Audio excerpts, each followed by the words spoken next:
Okay, new this morning, the numbers are in. Over St. Patrick's Day weekend, Missouri Highway Patrol made 32 DWI arrests around Kansas City. And holiday weekends aren't the only time that troopers pull over suspected drunk drivers. One patrolman from this area holds the state record many times for DWI arrests in 1 year. And 41 Action News reporter Charlie Keegan got to ride along to see what this trooper does differently. Charlie. Good morning, Lindsay and Taylor. We're talking about Trooper Aaron Engelhart here. He is a humble guy, so he just told me that he simply makes DWIs a priority of his, and there may be some advantages that he works in Jackson County, which has the second highest population of any county in Missouri, and he works nights where they're more likely to find a drunk driver. Works nights half the year anyway. But really, overall, he told me that it's just a personal challenge of his to make sure that you're safe on the road by taking drunk drivers out of the equation. Here's the westbound. 70 from Adams Ferry. 247, they somehow went 70 and 7. In one night, in a squad car with Aaron Engelhart, you can see why this former college baseball player with a biology degree never fit his first job as a pharmacy tech. I thought that was pretty boring, just sitting in a box all day. He's better suited on the streets, serving the public, even if it is a little riskier. Been bit, been spit on, been drugged down a ditch with another officer before.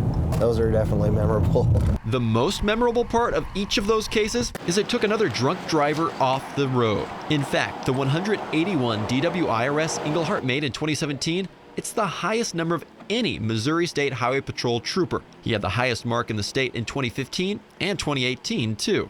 The ultimate goal is to not have to, if I don't arrest anybody doing this, it's completely preventable.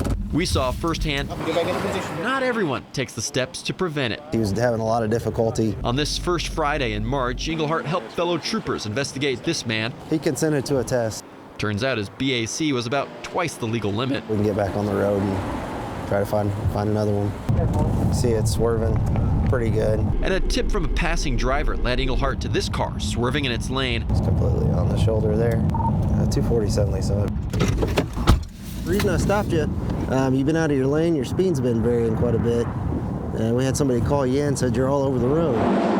The driver refused breath and sobriety tests. Instead, told Engelhart he had too much to drink. You don't think you should be driving right now? No, probably not. Now, Engelhart doesn't have a personal connection to drunk driving. He simply puts all of his focus on finding impaired drivers because he says that's the best way he can serve the people of the state where he grew up. You have people driving down the roads everywhere that are completely innocent, that are just driving to and from, and they happen to have potentially have their life interrupted by somebody that decided to be selfish, basically. A selfish decision earned this man a trip to the Jackson County Jail. Turn around, put your hands behind your back.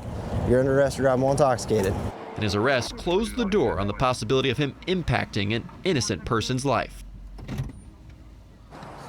So a sergeant I spoke with at the Missouri State Highway Patrol told me that if you choose to drink and drive here in our area, it's not a matter of if, but when Engelhart or one of his fellow troopers will arrest you. Reporting live, I'm Charlie Keegan, 41 Action News Today.